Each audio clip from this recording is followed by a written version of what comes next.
या अय्युहल्लज़ीना आमनू कुतिब अलैकुमुस्सियाम कमा कुतिब अलल्लज़ीना मिन क़ब्लिकुम लअल्लकुम तत्तक़ून। बिस्मिल्लाहिर्रहमानिर्रहीम। अल्हम्दुलिल्लाहि रब्बिल आलमीन वल आक़िबतु लिल मुत्तक़ीन वस्सलातु वस्सलामु अला सय्यिदिल अंबियाइ वल मुरसलीन सय्यिदिना व इमामिना व नबिय्यिना मुहम्मदिन व अला आलिहि व अस्हाबिहि व मन वालाइहि अजमईन अम्मा बाद।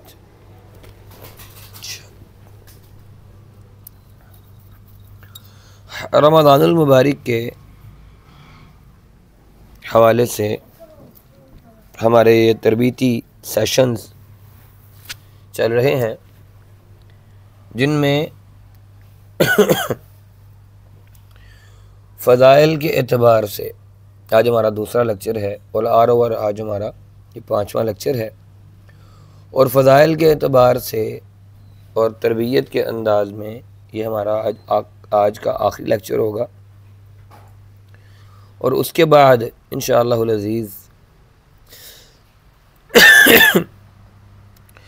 हमारा कल जो लेक्चर होगा वह इंशाअल्लाह फतावा के एतबार से होगा, जिसमें रमज़ानुल मुबारक के अहकाम और मसाइल 2 लेक्चर इंशाअल्लाह इस पर होंगे। और उसके बाद एक लेक्चर इंशाअल्लाह हमारा ख़ुसूसी तौर पर या 2 लेक्चर ख़ुसूसी तौर पर रमज़ानुल मुबारक में ख़वातीन ने रमज़ान कैसे गुजारना है, इस हवाले से इंशाअल्लाह हमारा लेक्चर होंगे। और फिर जो हमारा असल जो मकसद है कि हम दौरा कुरान शुरू करवाना चाह रहे हैं, तो इसलिए मुख्तसरन ये चीज़ें हम आपके सामने रख रहे हैं ताकि आसानी के साथ हम दौरा कुरान के अंदर जा सकें, दाखिल हो सकें। हमारी कल भी ये बात हुई कि रमज़ान का ये महीना, ये माह रमज़ान, ये इखलाकी और रूहानी ट्रेनिंग का सेशन है। एक ऐसा टाइम पीरियड अल्लाह ने हमें दिया है कि हम अपनी इखलाकी और अपनी रूहानी तरबियत कर सकें। और इसी बात को समझने के लिए हमने नबी मुकर्रम सल्लल्लाहु अलैहि वसल्लम की सुन्नतों पर अमल करना है और रोज़े के आदाब और रोज़े के कवाइद और उसके ज़वाबित को सीखना है, समझना है। जैसा कि सही बुखारी और मुस्लिम के अंदर, अबू दाऊद और निसाई और मुवत्ता इमाम मालिक के अंदर हदीस मौजूद है कि सैयदना अबू हुरैरा रज़ियल्लाहु तआला अन्हु फरमाते हैं कि अल्लाह के रसूल सल्लल्लाहु अलैहि वसल्लम ने फरमाया, इज़ा काना यौमु सौमि अहदिकुम फला यरफुस वला यसखब फ़इन साब्बहु अहदुन औ क़ातलहु फ़लयक़ुल इन्नी साइमुन। कि तुम में से जब कोई रोज़ेदार हो, उसने रोज़ा रखे हुए हो और इसे चाहिए कि वो फहश गोई से बचे, बद कलामी से बचे, बुरी ज़ुबान इस्तेमाल करने से बचे, गाली ना दे। और अगर कोई इसे गाली देता है तो इसे ये चाहिए कि वो कहे कि मैं साइम हूँ, मैं रोज़ेदार हूँ।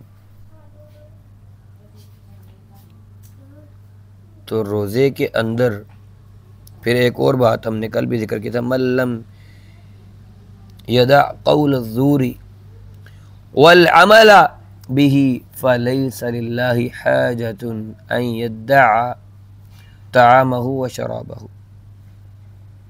कि जो रोज़ादार रोज़े की हालत में झूठ बोलने और उस पर अमल करने से बाज नहीं आता, अल्लाह को इसके खाना पीना छोड़ने की कोई परवाह नहीं है।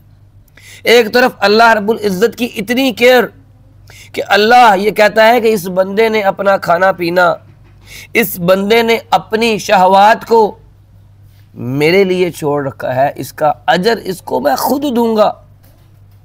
और दूसरी तरफ सिर्फ उसका झूठ बोलना, उसका बुरी ज़ुबान इस्तेमाल करना, अल्लाह क्या कहता है कि इसका खाना पीना छोड़ने की मुझे परवाह नहीं है।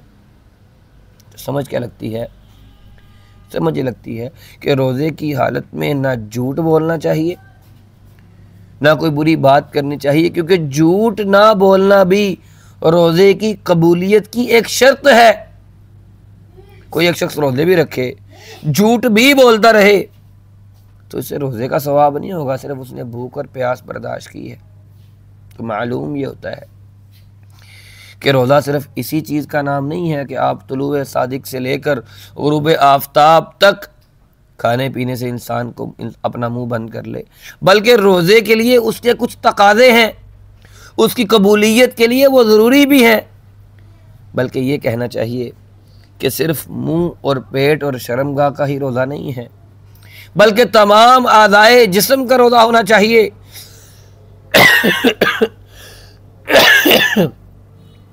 कि इंसान अगर हाथ से बुरा काम करना चाहे तो उसे पता हो मैं रोजेदार हूं। अगर जुबान से कोई बुरी बात करना चाहे, कोई फहश गोई, कोई बुरी बात, कोई झूठी बात, कोई फजूल बात, तो उसे पता हो कि मैं रोजेदार हूं, मैंने ये काम नहीं करना। रोजादार की जुबान से फहश गोई, दरोग गोई, किज़्ब बयानी, झूठ बोलना, गाली देना, गीबत और चुगली करना, ये इंसान इस बात से समझ ले कि मैंने कतई तौर पर इससे परहेज करना है। और ये जब इस महीने से ये सोच कर गुजरेगा कि मैंने इस महीने में जो ट्रेनिंग हासिल करनी है उसको आगे पूरे 11 महीनों में लगाना है, तो ये है असल मकसद रोज़े का। क्यों? कि अल्लाह ने कहा लअल्लकुम तत्तकून। आप मिलिट्री के लिए जाते हैं, वहाँ पर ट्रेनिंग करवाई जाती है 1.5 साल की, 2 साल की, 3 साल की।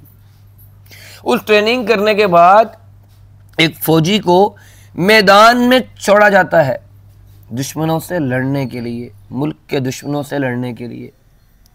ट्रेनिंग पीरियड को मुकम्मल करने के बाद फौजी जाकर मैदान के अंदर ये नहीं कहता कि मुझे गन चलानी नहीं आ रही, मुझसे ग्रेनेड की पिन ओपन नहीं हो रही, या मेरे शूज़ मुझे तंग कर रहे हैं, ये मेरी वर्दी मुझे तंग कर रही है। उसके लिए वो ट्रेनिंग, उसके लिए वो वर्दी और वहां पर सीखी गई हर एक बात। मिलिट्री की ट्रेनिंग में एक मोटो दिया जाता है कि इस ट्रेनिंग में जितना खून पसीना ज्यादा बहा लोगे, मैदान के अंदर उतना खून तुम्हारा कम बहेगा। जरा रमजान पे यही चीज फिट कर लें कि आपने 30 दिन की ट्रेनिंग करनी है। किस बात की? कि जनाब आपने फहश गोई नहीं करनी, दरोग गोई नहीं करनी, किज़्ब बयानी नहीं करनी, गाली गलोच नहीं देना, गीबत और चुगली नहीं खानी। अपने दिलो दिमाग से वो आवारगी के, वो बदख्याली के जो तसव्वुरात हैं उससे उनको रोकना है। ख्वाबों के जो महल तैयार होते हैं और फिर जिस्मानी और जहनी अय्याशी से बाज रहना है। आंखों को बुरी नज़र से बचाना है, बुरी चीज़ों से बचाना है। ये टीवी, ये इंटरनेट वगैरह और ये राह चलती औरतों को ताड़ना, ये ताक झांक, हाथों के साथ बुरे काम। मैंने 30 दिन अपने कानों को नाजायज बातों से रोकना है। मैंने नहीं सुननी, मैंने नहीं देखनी ये नाजेबा आवाज़ें गानों की, ये गीत, ये मौसीकी। मैंने अपने आप को महफूज रखना है इन चीज़ों से। तो 30 दिनों के बाद जब हम मैदान के अंदर उतरेंगे तो फिर ट्रेनिंग का हमारे ऊपर असर भी तो होना चाहिए ना। अगर ट्रेनिंग का असर हमारे ऊपर नहीं है तो हमारा हाल फिर वही है कि मैदान अमल के अंदर उतरकर फौजी ये बोले कि मुझे तो गन चलानी नहीं आती, तो फिर क्या होगा? सीधा सामने से एक शॉट फायर आएगा और अल्लाह के वाले हो जाएंगे। तो इसी तरह से अगर रोज़े को हम सिर्फ भूख और प्यास समझते हैं तो फिर ये समझ जाएं कि हमने जो ये भूख और प्यास बर्दाश्त की है ये हमें जहन्नुम में जाने से नहीं रोक सकती। रोज़ा रखने का जो मकसद था वो था लअल्लकुम तत्तकून, अल्लाह का तकवा इख्तियार करना। और रमज़ान गुजरने के बाद, ये 30 दिन का ट्रेनिंग सेशन होने के बाद अगर हमारा सॉफ्टवेयर अपडेट नहीं हुआ तो इसका मतलब है कि हमने रमज़ान को ज़ाया कर दिया है। और जिसने रमज़ान को ज़ाया किया है उसके लिए बद्दुआ अल्लाह के रसूल ने, किसने बद्दुआ की? सैयदना जिब्राईल अलैहिस्सलाम ने बद्दुआ की और अल्लाह के रसूल ने मिंबर की सीढ़ी पर खड़े होकर उसके लिए आमीन कहा कि वो शख्स बर्बाद हो गया, कख कंडा उसके पल्ले नहीं रहा। जिसकी जिंदगी में रमजान आया और अपने आप को बख्शवा नहीं सका। तो फिर आ जाएं उस शख्स की तरफ जो शख्स महीना भर अपने आप को इन बुराइयों से, इस गाली गलौज से, गिबत से, बदनजरी से, बुरी चीज़ों को सुनने से बचाता रहा। फिर उसकी जो ट्रेनिंग हुई, जो तरबियत हुई, साल भर वो इसको अपने ऊपर नाफिज रखेगा कि जनाब मैंने इन चीज़ों से बचना है, मैंने पूरी सेशन लिया है ट्रेनिंग का, मैंने अपनी ट्रेनिंग ज़ाया नहीं करनी। तो फिर क्या होगा? अगले रमज़ान तक वो कितनी चीज़ों से बचा रहेगा? गिबत से, चोरी से, बुरी बात से, बुरी नज़र से, बुरी चीज़ सुनने से। तो अगले रमज़ान तक तो अल्लाह का वली बन जाएगा। रमज़ान मुबारक की ये जो हर साल आमद है, ये रब्बे कायनात का एक ऐसा अजीम हमारे लिए एहसान है। इंसान चीज़ों को भूल जाता है। चलें, रमज़ान में जो ट्रेनिंग की वो हम रमज़ान में पूरे 11 महीने ना सही, 9 महीने सही, 9 ना सही, 7 सही, 7 ना सही, 5 सही, कहीं ना कहीं तो लगा के रखेंगे।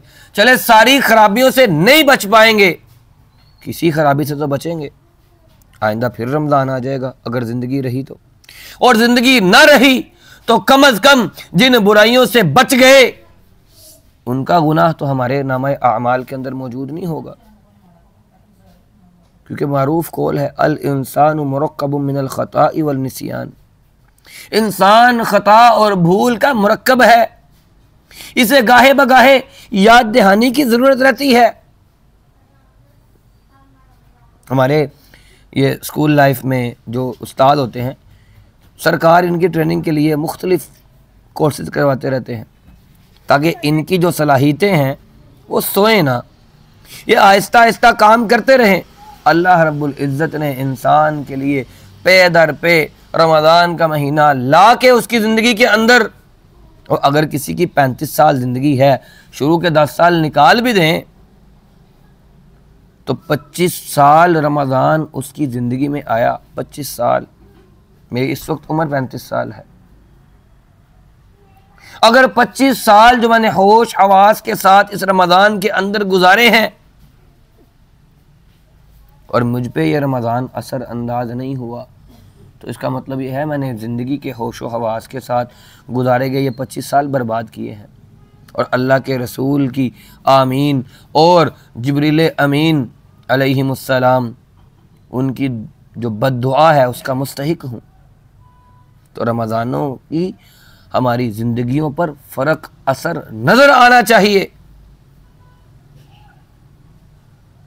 और फिर रोज़ादारों का मुकाम, मर्तबा और उनका जो आली मनसब है इस्लाम के दीगर अरकान की निस्बत, ये एक तवील और कठिन किस्म का कोर्स है और ये भी एक आम दुनियादारी का असूल और मुसल्लमा हकीकत है कि कोई कोर्स जितना मुश्किल और तवील होता है, इस पर मिलने वाला मनसब वो उतना ही आला और उतना ही मुअज़्ज़ज़ होता है। आप देख लें, आप CSS के एग्ज़ाम देते हैं, इतना सख्त किस्म का कोर्स होता है, आपको चॉइस दे दी जाती है कि आप जनाब किस शोबे में जाना चाहते हैं। आप पुलिस में जाना चाह रहे हैं, आप सिविल किसी इदारे में जाना चाह रहे हैं। जितना कठिन किस्म का इम्तिहान और जितना कठिन कोर्स और जितनी कठिन ट्रेनिंग होती है, उतना ही बेहतर मनसब और आला मनसब मिलता है। और फिर जो कोर्स पास करने वाले लोग होते हैं उन्हें कोई ना कोई ग्रेड और बाइज्जत सर्विस मिल जाती है। इसी तरह से रोज़ादारों का ये कोर्स कठिन है, मुश्किल महसूस होता है, तो अल्लाह का कानून भी है, रोज़ादार के लिए इनामात, उसके मनसब बहुत बड़े हैं। सही बुखारी और मुस्लिम के अंदर हदीस है, अल्लाह के रसूल सल्लल्लाहु अलैहि वसल्लम ने हदीस कुदसी बयान की जिसमें अल्लाह ताला फरमाता है अस्सियामु ली व अना अजज़ी बिही, कि ये रोज़ा ख़ास मेरे लिए है और इसका अजर भी मैं खुद अता करूँगा। अब ये रोज़ादार के लिए कितना बड़ा मनसब है कितना बड़ा एजाज है। मन साम रमज़ान ईमानन व इहतिसाबन गुफ़िर लहु मा तक़द्दम मिन ज़ंबिही, जिसने अल्लाह ताला के लिए रोज़े की फर्जियत पर ईमान रखते हुए खालिस अल्लाह की रज़ा की खातिर रमज़ान के रोज़े रखे, इसके साबिका तमाम गुनाह माफ़ कर दिए गए। मन साम रमज़ान ईमानन व इहतिसाबन गुफ़िर लहु मा तक़द्दम मिन ज़ंबिही व मा तअख़्ख़र। एक और हदीस के अंदर अल्लाह के रसूल सल्लल्लाहु अलैहि वसल्लम का इरशाद है, जिसने अल्लाह ताला पर ईमान रखते हुए और रोज़े रखे और इसकी रज़ा हासिल करने के लिए रमज़ान के रोज़े रखे, इसके साबिका और आइंदा तमाम गुनाहों को माफ़ कर दिया जाएगा। सहीहुल जामे की हदीस है, रज़ सालिहीन के अंदर भी मौजूद है। सहीहुल जामे के अंदर 3095 इस हदीस का नंबर है, निकाल कर देख लें। ज़रा अंदाज़ा करें कि एक मोमिन को और क्या चीज़ चाहिए कि अल्लाह रब्बुल इज़्ज़त ये कह रहे हैं, अल्लाह के रसूल ये कह रहे हैं कि उसके अगले पिछले गुनाहों को माफ़ कर दूंगा। अल्लाह को राज़ी करने के लिए रोज़ा रख कर तो देखें।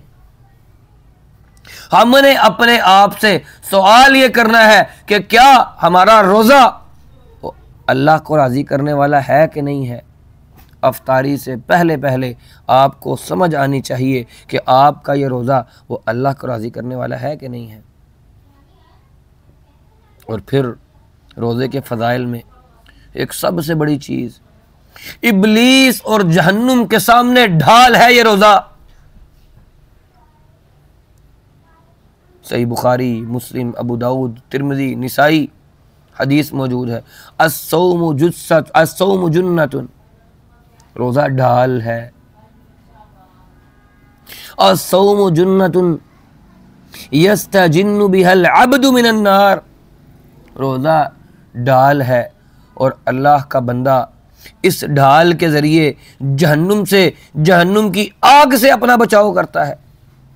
दोनों अहदीस मफ़हूम क्या है कि इस दुनिया की अमली ज़िंदगी में तो रोज़ा मुसलमान को अपने अज़ली दुश्मन इब्लीस से, उस लईन से बचाता है, ढाल का काम करता है, गुनाहों से बचाता है। लेकिन उखरवी ज़िंदगी के अंदर ये रोज़ा आग के सामने ढाल का काम करेगा और रोज़ेदार को जहन्नुम की आग से बचा लेगा। और जानते हैं सबसे बड़ी कामयाबी क्या है? वमन ज़ुहज़िहा अनिन नारी व उदखिलल जन्नत फ़क़द फ़ाज़, जो शख्स जहन्नुम की आग से बचा लिया गया, जन्नत के अंदर दाखिल कर दिया गया, फ़क़द फ़ाज़, वो जीत गया, वो कामयाब हो गया। और रोज़े को तो अल्लाह के रसूल ने जहन्नुम से और शैतान से ढाल करार दे दिया है। इससे बड़ी कोई और गारंटी जन्नत में जाने के लिए और जहन्नुम से बचने के लिए किसी मोमिन को कोई चाहिए कि वो नबी, जिस नबी के बारे में अल्लाह का कुरान ये गवाही देता है, वमा यंतिकु अनिल हवा इन हुवा इल्ला वह्यु यूहा, कौन सा कुरान जिस कुरान के बारे में खुद अल्लाह ने कहा ज़ालिकल किताबु ला रैब फीहि हुदल लिल मुत्तकीन, कि ये नबी अपनी मर्जी, अपनी ख्वाहिश से नहीं बोलता। जो कुछ भी कहते हैं ये नबी अल्लाह की तरफ से की गई वही के मुताबिक कहते हैं। कौन सी किताब गवाही दे रही है? वो किताब के जिस किताब के बारे में खुद रसूलुल्लाह, खुद अल्लाह रब्बुल इज़्ज़त ने फरमाया ज़ालिकल किताबु ला रैब फीहि हुदल लिल मुत्तकीन, इस किताब के अंदर कोई शक नहीं है और यह किताब मुत्तकियों के लिए, परहेजगारों के लिए, अल्लाह से डरने वालों के लिए हिदायतनामा है। और फिर रोज़ादार की इससे बड़ी फजीलत क्या होगी? अल्लाह के रसूल फरमाते हैं रोज़ादार के मुंह की बदबू के बारे में। सही बुखारी, मुस्लिम, अबू दाऊद, तिरमिज़ी, निसाई हदीस मौजूद है। अल्लाह के रसूल में वल्लज़ी नफ्सु मुहम्मदिन बियदिही लखुलूफ फमिस साइमी अतय्यबु इंदल्लाहि मिनर रिहिल मिस्की,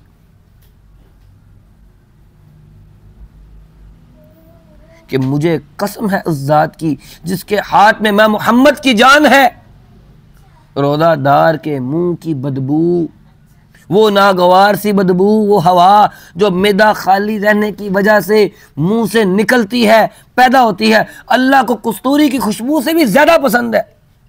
इस कुर्रा अर्जिया पर मौजूद सबसे महंगी खुशबू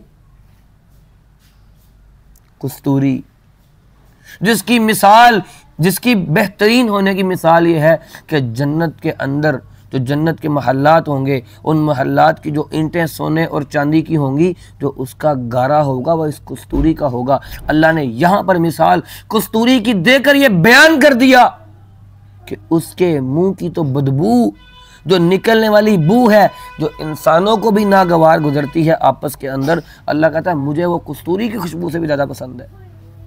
इससे बड़ा क्या एजाज़ होगा, जिसे खुद हम पसंद नहीं करते और अल्लाह क्या नवाज रहा है कि उसके सामने कस्तूरी क्या चीज़ है। अल्लाह के रसूल ने कहा रोज़ादार को दो खुशियां मिलती हैं, दो खुशियां, लिस्साइमी फरहतानी यफरहुहुमा इज़ा अफ्तर फरिहा बिफित्रिही व इज़ा लक़िया रब्बहु फरिहा बिसौमिही। एक रोज़ादार के लिए दो खुशियां उसको नसीब होती हैं। नंबर एक, जब वो रोज़ा अफ्तार करता है तो उससे अफ्तार की खुशी होती है। सुबह से प्यास लगी है, सुबह से भूख लगी है, बहुत बहुत आला खुशबुएं किचन से आ रही हैं, खा नहीं सकता, रोज़ा अल्लाह के लिए रखा है ना, खा नहीं सकता। फिर मस्जिद से आवाज़ आती है अल्लाहु अकबर अल्लाहु अकबर, ठंडा सा ग्लास रूह अफ़ज़ा का, ठंडा सा स्टील का डब्बा भरा हुआ रूह अफ़ज़ा का, और ऐसे डीक लगा के पीता है कि बस सारा कुछ ये रूह अफ़ज़ा ही है। कैसी एक खुशी होती है। अल्लाह के रसूल ने वो खुशी अपनी कलाम, अपनी बात के अंदर बयान की है कि जब वो रोज़ेदार जब रोज़ा अफ्तार करता है तो उसे खुशी हासिल होती है। लेकिन दूसरी खुशी बड़ी अहम है कि जब वो रोज़ादार, उसे वो खुशी जिससे बड़ी कोई खुशी शायद हो ही नहीं सकती, व फरहतुन इंद लिक़ाइ रब्बिही, अल्लाहु अकबर, रोज़ादार अपने रोज़े की वजह से अपने परवरदिगार से जब मुलाकात करेगा, उस मौके पर जो खुशी होगी रोज़ादार को कि मैं रोज़ेदार हूँ और आज मेरे रोज़े की वजह से मुझे अल्लाह रब्बुल इज़्ज़त के साथ मुलाकात का शर्फ हासिल हो रहा है, इससे बड़ी खुशी, दीदारे इलाही से बड़ी खुशी रोज़ादारों का मुक़द्दर। अल्लाहु अकबर। ज़रा सोच कर देखें ये किस करम की बात है, ये किस करम के हैं फ़ैसले।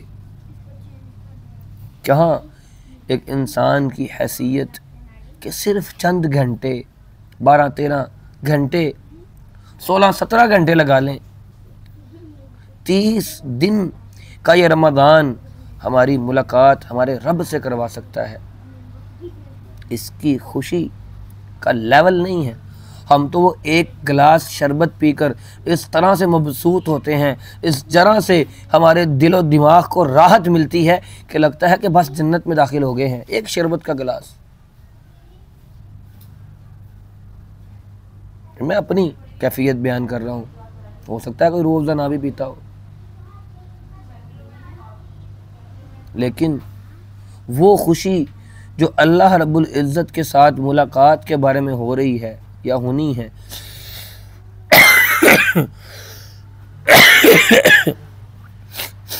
उसका कोई लेवल, इंसान की वो खुशी इंसान की अपनी सोच में नहीं आ सकती।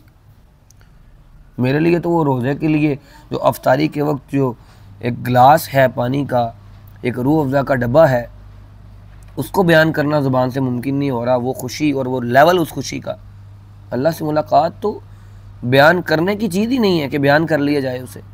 अल्फाज के अंदर उसे डिस्क्राइब कर दिया जाए, ये पॉसिबल ही नहीं है। और फिर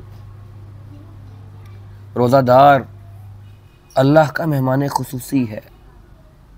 हम अपनी दुनिया के अंदर देखते हैं VIPs, कोई हुकूमती नुमाइंदा, किसी एजेंसी का चीफ, मिलिट्री चीफ, किसी जमात का हेड, उसके लिए VIP लाउंज बने होते हैं। इसका एयरपोर्ट में दाखिला और एयरपोर्ट से निकलने का रास्ता भी अलग होता है, VIP गेट होता है, रेड कारपेटेड जगह उसके लिए होती हैं, ब्लैक कलर की लग्जरी उसके लिए गाड़ियां होती हैं। रोज़ादार तो अल्लाह का मेहमान है। अल्लाह ने कहा सोमुली, रोज़ादार का रोज़ा अल्लाह के लिए है, तो रोज़ादार किसका मेहमान है?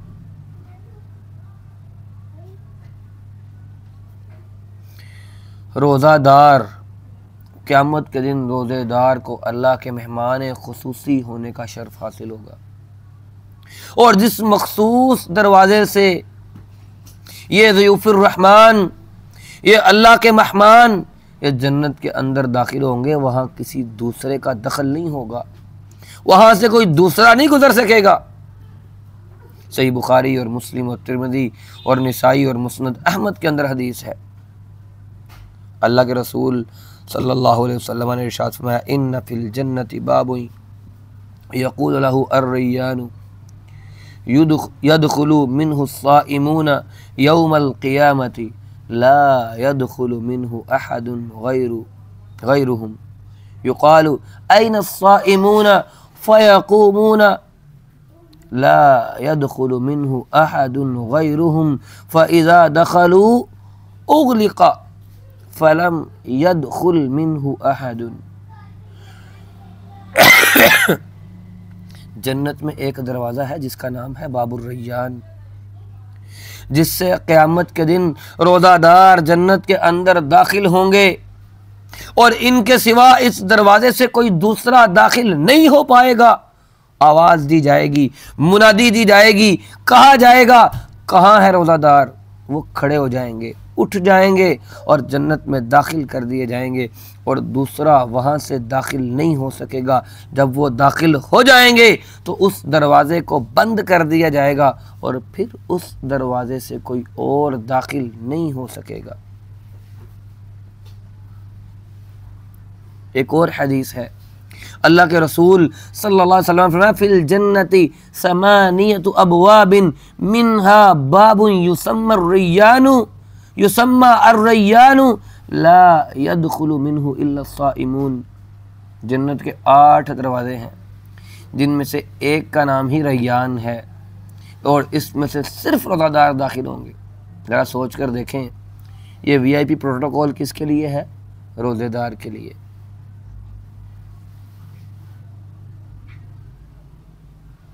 और जानते हैं इस VIP गेट का भी एक VIP बंदा है, वो कौन है? ज़रा चलते चलते उनका तज़किरा भी कर लेते हैं। जन्नत के दरवाज़ों के बारे में हदीस है, तवील है, इसमें जन्नत के दरवाज़ों के अलग अलग से नाम बताए गए हैं। बाबुल सदक़ा, बाबुल सलात, बाबुल जिहाद, बाबुल रैयान। और बाबुल रैयान हमने पढ़ लिया, समझ लिया कि रोज़ादारों के लिए ख़ास है। और इस हदीस के आखिर में ये भी मज़कूर है कि नबी करीम सल्लल्लाहु अलैहि वसल्लम ने जब ये ज़िक्र किया ना कि मुख्तलिफ़ आमाल के मुख्तलिफ़ दरवाज़े होंगे और मुख्तलिफ़ दरवाज़े मुख्तलिफ़ अमल करने वालों को दाखिल करवाया जाएगा,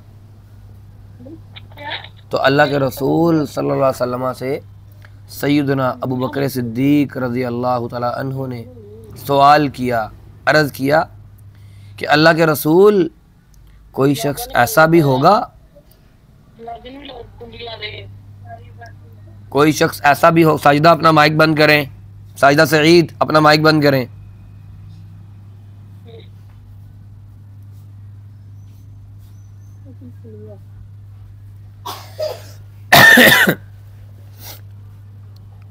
अल्लाह के रसूल से सवाल किया, अर्ज़ किया कि बंदे तो दाखिल हो ही जाएंगे जन्नत में, हर बंदा किसी ना किसी एक दरवाजे से दाखिल होगा।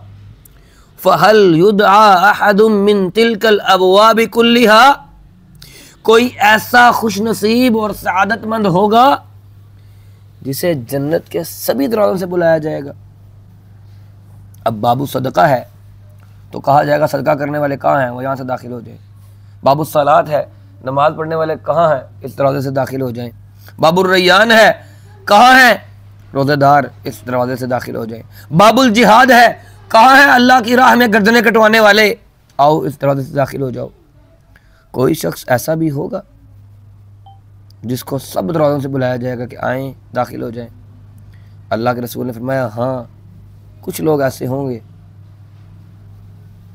अर्जू अन तकून मिनहुम, अबू बकर मुझे उम्मीद है कि तुम उन्हीं में से होंगे। अज़मत सिद्दीक रज़ी अल्लाह ताला अन्हु, ये तो चलते चलते क्योंकि जन्नत के दरवाज़ों का तज़किरा आया तो सैयदना जो वीआईपीज़ के वीआईपी हैं, सैयदना सिद्दीक़ अकबर रज़ी अल्लाह ताला अन्हु, अंबिया के बाद इस दुनिया के ऊपर सबसे अजीम तरीन हस्ती, जिन्हें जन्नत के 8 दरवाजे बुलाएंगे, वो सदका करने वाले, वो जिहाद करने वाले, वो नमाज पढ़ने वाले, वो रोज़ा रखने वाले, जन्नत के जितने दरवाजे हैं उनसे सैयद सिद्दीक़ अकबर रज़ी अल्लाह ताला अन्हु को पुकारा जाएगा कि आएँ और इससे दाखिल हो जाए। तो इसलिए किसी मुसलमान के लिए यह लायक नहीं है कि वो सैयदना सिद्दीक़ अकबर की अज़मत और उनकी सदाकत के बारे में किसी किस्म के शक व शुबा के अंदर रहे और इनकी शान में गुस्ताखियाँ करे और ज़ुबान दराजियाँ करे। और उस शख्स की बुरी किस्मत है, उसकी बदनसीबी है जो ये समझता है कि इनके बारे में मैं अपनी ज़ुबान खोल सकता हूँ, या शायद किसी एक सहाबी के बारे में अपनी ज़ुबान खोल सकता हूँ। वो अपने ईमान की फ़िक्र करे। उनके बारे में तो अल्लाह ने कह दिया रज़ी अल्लाहु अन्हुम व रज़ू अन, अल्लाह उनसे राज़ी है और वो अल्लाह से राज़ी है। फिर रमज़ान की फ़जीलतों के अंदर एक फ़जीलत ये भी कि जन्नत और रहमत के दरवाज़ों का खुल जाना। इस महीने में अल्लाह ताला की जन्नत और अल्लाह की रहमत, अल्लाह उसके दरवाजे खोल देता है। सही बुखारी और सही मुस्लिम और सुनन दारमी और मुस्नद अहमद के अंदर हदीस है, अल्लाह के रसूल सल्लल्लाहु अलैहि वसल्लम ने फरमाया, इज़ा दखला शहरु रमज़ान फुतिहत अबवाबुस समा, जब रमज़ान का महीना आता है तो आसमान के दरवाजे खोल दिए जाते हैं। और बुखारी और सुनन दारमी के अलावा जो दूसरी कुतुब है उनके अंदर फुतिहत अबवाबुस समा की जगह फुतिहत अबवाबुल जन्ना, ये अल्फाज भी मौजूद हैं कि जन्नत के दरवाजे खोल दिए जाते हैं। और सुनन निसाई की एक रिवायत में है फुतिहत अबवाबुर रहमा, अल्लाह की रहमत के दरवाजे खोल दिए जाते हैं। इन तीनों रिवायात के अंदर लफ्ज़ों का जो फ़र्क है, उसका मफ़हूम जो बनता है वो क्या है? उसका मतलब है अल्लाह की रहमत, अल्लाह की जन्नत और आसमानों के दरवाजे उन जन्नतियों के लिए, उन रोज़ादारों के लिए खोल दिए जाते हैं। और फिर ये जहन्नुम और शयातीन का बंद हो जाना, जहन्नुम के दरवाजे और शयातीन का पाबंद सलासिल हो जाना। व गुल्लिक़त अबवाबु जहन्नम व सुलसिलतिल शयातीन, कि जहन्नुम की आग के दरवाजे बंद कर दिए जाते हैं।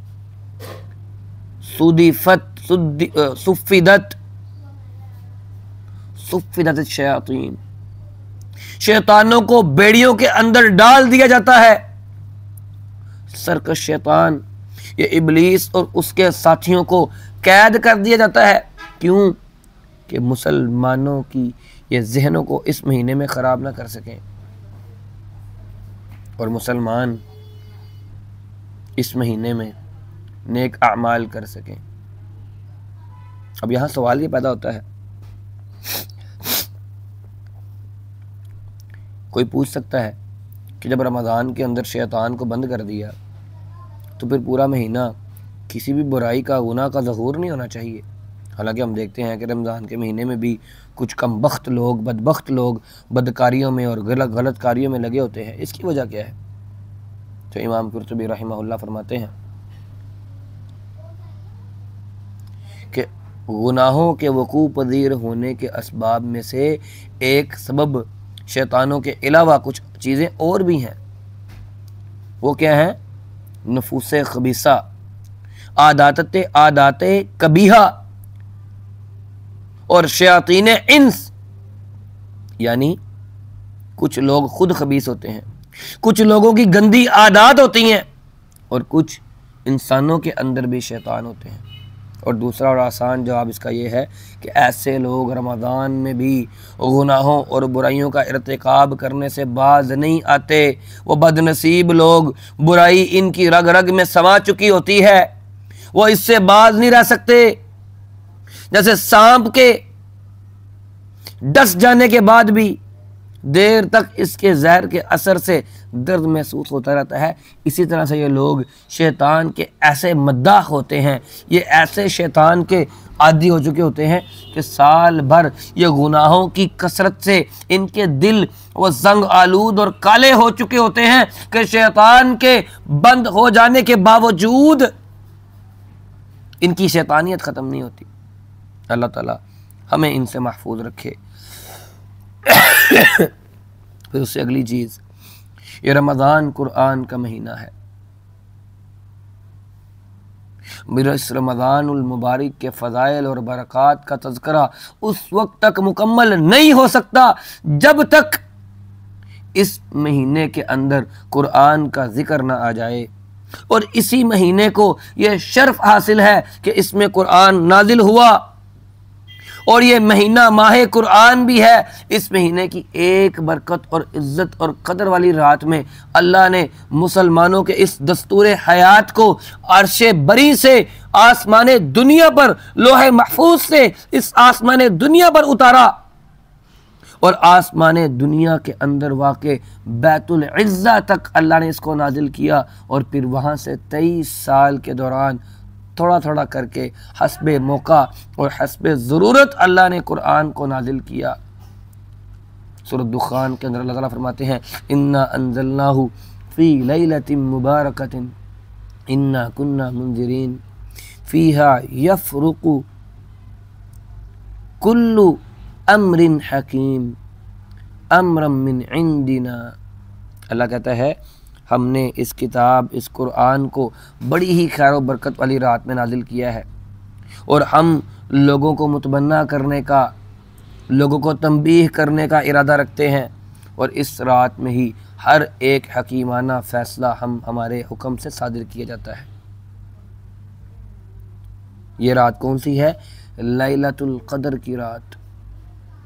इस आयत से ये मसला भी साबित हो गया कि जितनी भी चीज़ें हैं, पैदाइश और मौत, रिज़्क़ वगैरह के फ़ैसले, ये जो कहते हैं ना कि 15 शोबान की रात ये सारे फ़ैसले होते हैं, बल्कि अल्लाह रब्बुल इज़्ज़त ने यह इरशाद फरमाया है कि रमज़ानुल मुबारक की बाबरकत रात में ये फ़ैसले होते हैं। तो हमें इसमें कोई शक व शुबा में नहीं आना चाहिए कि 15 शोबान की रात में कुछ ऐसा काम होता है कि जिसमें कोई फ़ैसले किए जाते हैं, ऐसा बिल्कुल नहीं है। तफ़सीर इब्न कसीर के अंदर है, जो शख्स फ़ैसलों की रात के बारे में ये कहे कि 15 शोबान की रात है, तो इमाम इब्न कसीर रहमहुल्लाह कहते हैं कि उस शख्स की बात हकीकत से बहुत दूर है। तो बहरहाल ये एक अलग से बहस है, हम उसमें नहीं पढ़ते। अल्लाह ताला फरमाते हैं, शहर रमज़ान अल्लज़ी उन्ज़िला फ़ीहिल कुरआन हुदल लिन्नासि व बय्यिनातिन मिनल हुदा वल फ़ुरक़ान, कि रमज़ान का महीना वो महीना है, इसमें अल्लाह ने कुरान को नाजिल किया है जो इंसानों को रास्ते दिखाता है, और इस कुरान के अंदर खुली दलीलें हैं, हिदायत की बातें हैं, और हक़ और नाहक़ को पहचानने की तमीज़ करवाता है ये कुरान। और इन्ना अंज़लनाहु फ़ी लैलतिल क़द्र, हमने इसको किस में नाजिल किया? लैलतुल क़द्र के अंदर।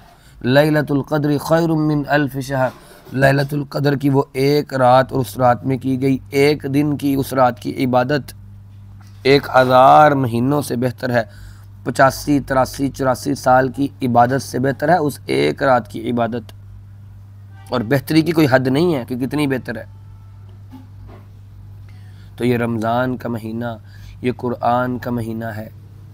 कुरान के साथ जुड़ जाएं।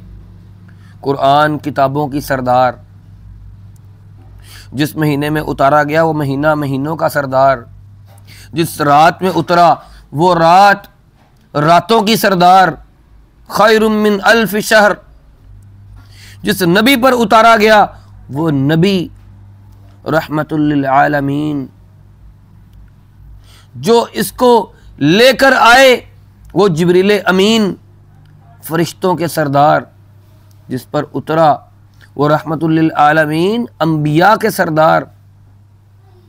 और जिस रब ने उतारा वो रब्बुल आलमीन।